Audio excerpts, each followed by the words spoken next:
I used to hate this car. When I saw the FT1 concept and I thought it was going on the LC500 platform, and Toyota was building this mythical 3JZ engine, I was really excited.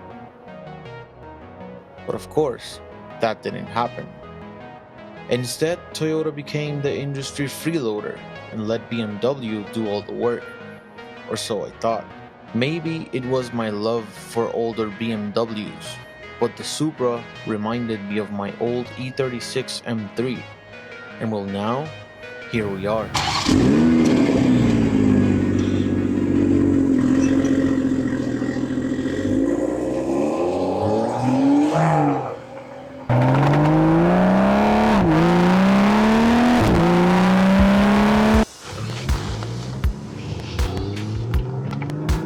I have to say, even though I am the kind of person that gets bored of cars really quick, I still love this thing. And even though I'm a die-hard manual guy, this transmission is just really good.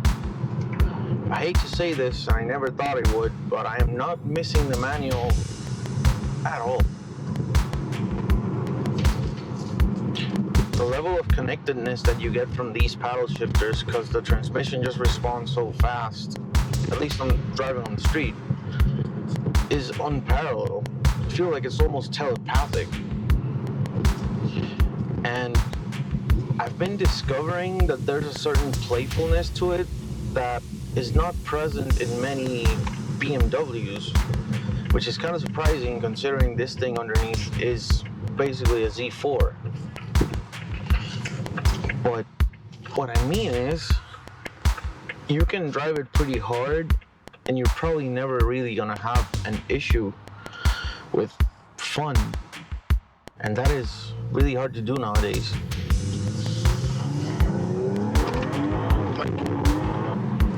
Another thing I have to say about this car is that it reaches a really good balance between being sporty enough to have fun and also being civilized enough to just drive on the street every day. I've been daily driving this thing and I've taken road trips, gone to work, gone to go get groceries, and I haven't found an area in which it hasn't been just good overall. And that is really good to consider if you're trying to have a sports car that can be just your one car.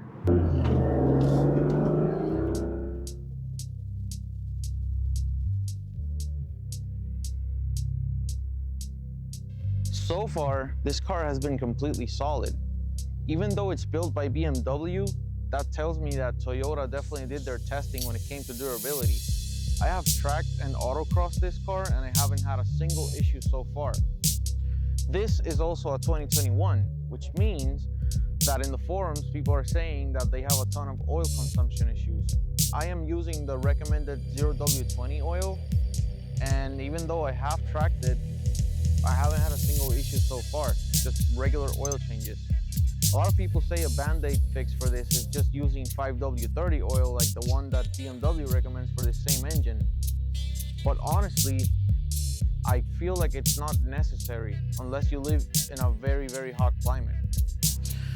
Out of the very few issues I've had with this car so far, the biggest one I can tell you about is the fact that the trunk has no handle to lift it. That means that every time I get groceries, if it's raining or if it's just bad outside, I have a really bad time.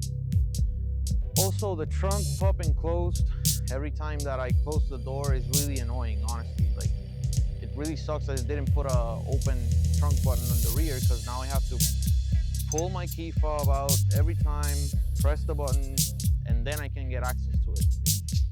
The other thing is just the fact that every time I turn left really hard, the shifter keeps popping back into automatic mode. So the next time that I'm going into a corner, if I want to hold the gear, it doesn't really do it because it's already shifted, because it's now in automatic mode. That gets really annoying on track. It doesn't really happen on the street, but when you're pushing this thing into 10 tenths and you're trying to get the best time out of it, that is a real bummer. The other thing is, I put Beamer code in this and I turned off the active sound design. And it went from sounding like a very angry sports car to basically sounding like a Tesla. That is to say that there's barely any sound in here. And now that makes me want to start modding it so I can get back the feeling that this thing sounds almost like a supercar.